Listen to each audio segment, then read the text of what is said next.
Hello दोस्तों, एक बार फिर से आपके अपने यूट्यूब चैनल डीएलएड नॉलेज में स्वागत है। हम इस वीडियो में डीएलएड फर्स्ट सेमेस्टर का प्रथम प्रश्न पत्र बाल विकास एवं सीखने की प्रक्रिया से 50 इंपॉर्टेंट क्वेश्चन लेकर आए हुए हैं, तो परीक्षा की दृष्टिकोण से बहुत ही आवश्यक है। चलिए चलते हैं अपने पहले क्वेश्चन की तरफ। हमारा पहला क्वेश्चन है कि सीखने की सही परिभाषा क्या है। तो सीखने का जो सही परिभाषा है वह है अनुभव और प्रशिक्षण द्वारा व्यवहार में परिवर्तन। ऑप्शन नंबर 100 आपका सही जवाब हो जाएगा। ठीक है, आगे बढ़ते हैं कि प्रयत्न एवं भूल सिद्धांत का प्रतिपादन किया था, किसने किया था ये आपको बताना है। इसका जो सही जवाब हो जाएगा थॉर्नडाइक ने किया था। इसका सही जवाब हो जाएगा ऑप्शन नंबर 100। आगे बढ़ते हैं कि बालक के नैतिक विकास का तात्पर्य है उसके कौन से विकास से है, तो सामाजिक विकास से है। ठीक है, ऑप्शन नंबर अ सही जवाब हो जाएगा।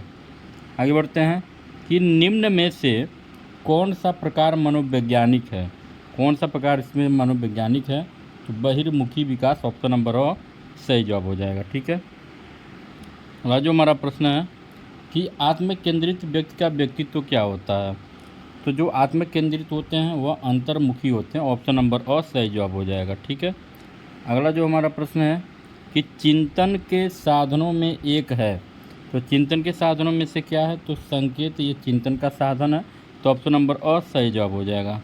अगला जो हमारा प्रश्न है कि बालकों में अभिप्रेरणा उत्पन्न करने का प्रमुख स्रोत है, तो बालकों में जो अभिप्रेरणा उत्पन्न करने का प्रमुख स्रोत वो उद्दीपक भी है, रुचि भी, आवश्यकता भी है, इसलिए ऑप्शन नंबर 2 सही हो जाएगा, उपयुक्त सभी। अगला जो हमारा प्रश्न है वह है कि स्मृति एक आदर्श पुनरावृत्ति, ये कथन किसका है, ये कथन है स्काउट का। ऑप्शन नंबर अ सही जवाब हो जाएगा। आगे बढ़ते हैं कि सृजनात्मक बालक की विशेषता है कि वह संवेदनशील हो।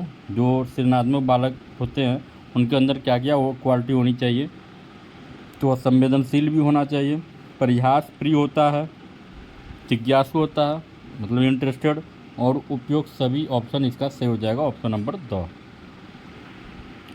अगला जो प्रश्न हमारे पास कि फ्रायड के अनुसार आक्रामकता का कारण क्या हो सकता है, तो जो आक्रामकता बच्चों के अंदर आता है वह उद्दोलन हो जाएगा। ऑप्शन नंबर ब इसका सही जवाब हो जाएगा। ठीक है, आगे बढ़ते हैं कि जन्म के समय शिशुओं के भीतर कितने संवेग पाए जाते हैं, तो उनके अंदर 2 संवेग पाए जाते हैं। ठीक है, आगे बढ़ते हैं कि थॉर्नडाइक ने दिया था, कौन सा नियम दिया था आपको बताना, तो थॉर्नडाइक ने प्रभाव का भी नियम दिया था, अभ्यास का भी नियम दिया था, तत्परता का भी नियम दिया था, इसलिए ऑप्शन नंबर 2 सही हो जाएगा, उपयुक्त सभी।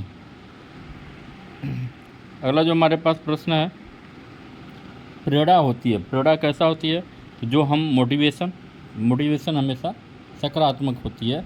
ऑप्शन नंबर अ सही हो जाएगा।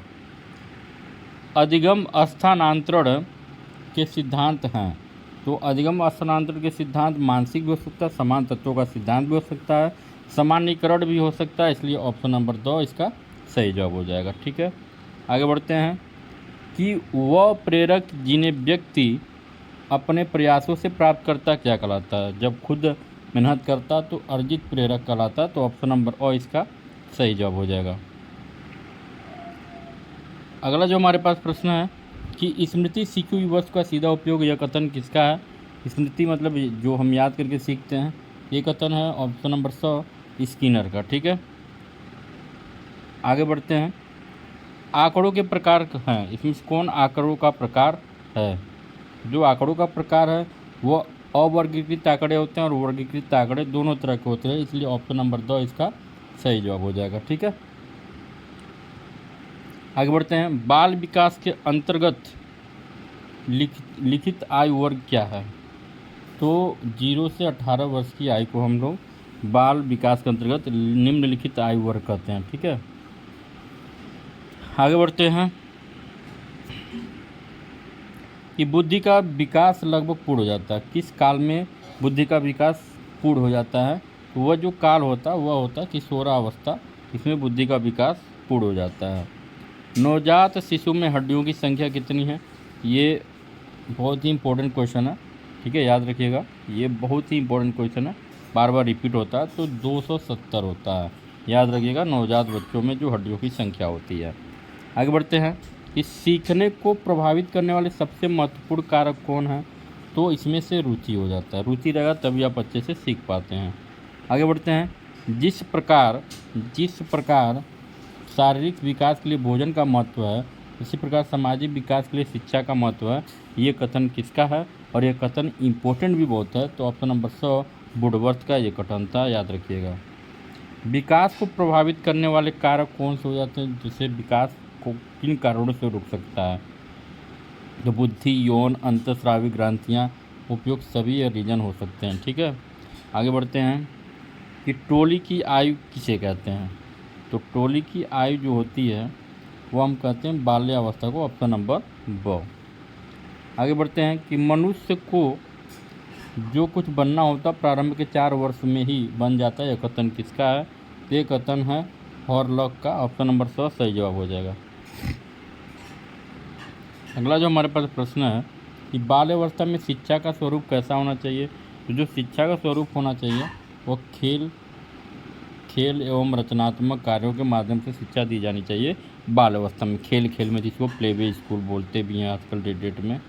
आगे बढ़ते हैं कि बालक के मानसिक विकास के लिए शिक्षक को क्या करना चाहिए, तो मानसिक विकास के लिए उसे स्नेह देना चाहिए, सदचरण हो गया, उपयुक्त शिक्षण विधि का प्रयोग करना चाहिए, ऑप्शन नंबर 2 हो जाएगा उपयुक्त सभी इसका सही जवाब हो जाएगा। अगला जो हमारे पास प्रश्न है वह है कि शिक्षा में सृजनात्मक का प्रयोग किस रूप में होता है, इसका जो सही जवाब हो जाएगा वो हो जाएगा चिंतन के रूप में किया जाता है। आगे बढ़ते हैं कि कल्पना के विकास के लिए शिक्षा में निम्न बातों पर ध्यान देना चाहिए। किस बातों पर ध्यान देना चाहिए, तो भाषा विकास पर ध्यान देना चाहिए, कहानी सुनने पर ध्यान देना चाहिए, काल्पनिक खेल एवं क्रियाओं के लिए अवसर उपलब्ध होना चाहिए, इसलिए उपयोग सभी सही हो जाएगा, ऑप्शन नंबर 2। अधिगम, अगला जो प्रश्न है वह है अधिगम, धारण, पुनर्स्मरण तथा पहचान आदि प्रक्रियाएं होती हैं, तो कब होती है प्रक्रियाएं, तो स्मृति के अंतर्गत ये प्रक्रियाएं होती हैं। ठीक है, आगे बढ़ते हैं वह प्राप्तांक जो किसी प्रदत्त को 2 बराबर भागों में बांटती है क्या कहलाती है, और ये एग्ज़ाम पे आता है, एग्ज़ाम में बार बार रिपीट होता है, तो क्वेश्चन बहुत इंपॉर्टेंट भी है, तो इसका जो सही जवाब हो जाएगा ऑप्शन नंबर ब माध्यिका कहते हैं। ठीक है, अगला जो हमारे पास प्रश्न है कि मानसिक आय बटे वास्तविक आय गुणे 100 सूत्र से मापन किया था। वेरी इंपॉर्टेंट क्वेश्चन है। ठीक है, याद रखिएगा बहुत ही इंपॉर्टेंट क्वेश्चन है ये। तो इसका जो सही जवाब हो जाएगा बुद्धि लब्धि। ठीक है, बुद्धि की क्षमता नापते हैं। ठीक है, याद रखिएगा। आगे बढ़ते हैं कि शारीरिक रचना वृद्धि रुचि व्यक्तित्व आदि में एक व्यक्ति का दूसरे व्यक्ति से भिन्न होता है, तो क्या कहलाता है, ये व्यक्तित्व भिन्नता कहलाता है। संज्ञानात्मक क्षमता की कमी से व्यक्ति की कठिनाई होती है, तो बौद्धिक विकास में कठिनाई होती है। आगे बढ़ते हैं कि सिगमंड फ्रायड द्वारा प्रतिपादित व्यक्तित्व विकास के सिद्धांत को क्या कहते हैं, तो हम कहते हैं मनोविश्लेषणात्मक सिद्धांत कहते हैं, ऑप्शन नंबर 100 सही जवाब हो जाएगा। मैकडूल ने कितने प्रकार के संवेग बताएं, ये आपको बताना है, तो ऑप्शन नंबर 2 14 तरह के। ठीक है, अगला जो हमारे पास प्रश्न है वह है कि जन्म से 5 वर्ष तक की अवस्था क्या कहलाती है, तो ये सबको पता है कि शैशवावस्था कहलाती है, ऑप्शन नंबर अ सही जवाब हो जाएगा। आगे बढ़ते हैं कि जिन तत्वों को भूतकाल में सीखा जाता है उन्हें स्मरण करना स्मृति, यह कथन किनका है, ये कथन है वुडवर्थ का, ऑप्शन नंबर ब इसका सही जवाब हो जाएगा। ठीक है, आगे बढ़ते हैं कि परोक्ष वस्तुओं के संबंध में चिंतन क्या कहलाता है, तो कल्पना कहलाता है, तो ऑप्शन नंबर अ सही जवाब हो जाएगा।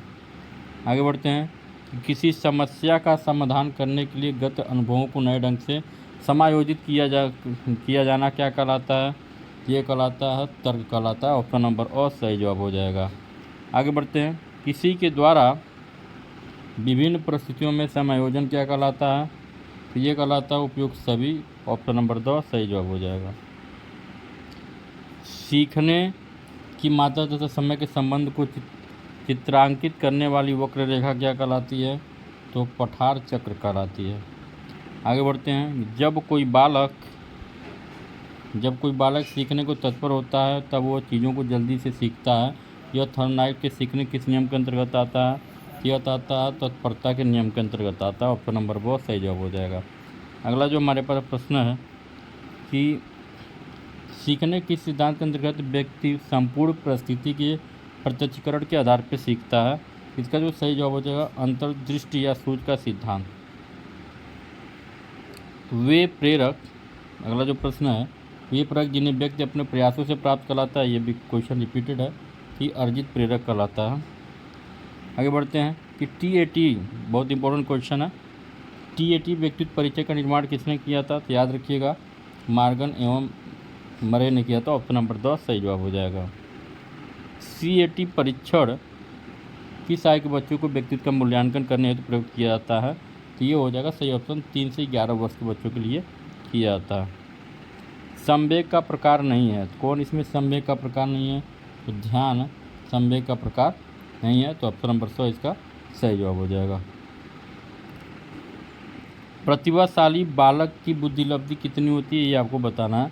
जो प्रतिभाशाली होते हैं वो 140 से अधिक होता है। ठीक है, आगे बढ़ते हैं। अगला प्रश्न दो तरह के आ सकते हैं कि बालक में संज्ञानात्मक विकास के अंतर्गत जीन पियाजे ने कितने प्रक्रियाओं का वर्णन किया है? पियाजे के अनुसार बालक के संज्ञानात्मक विकास की स्थितियां क्या हो सकती हैं?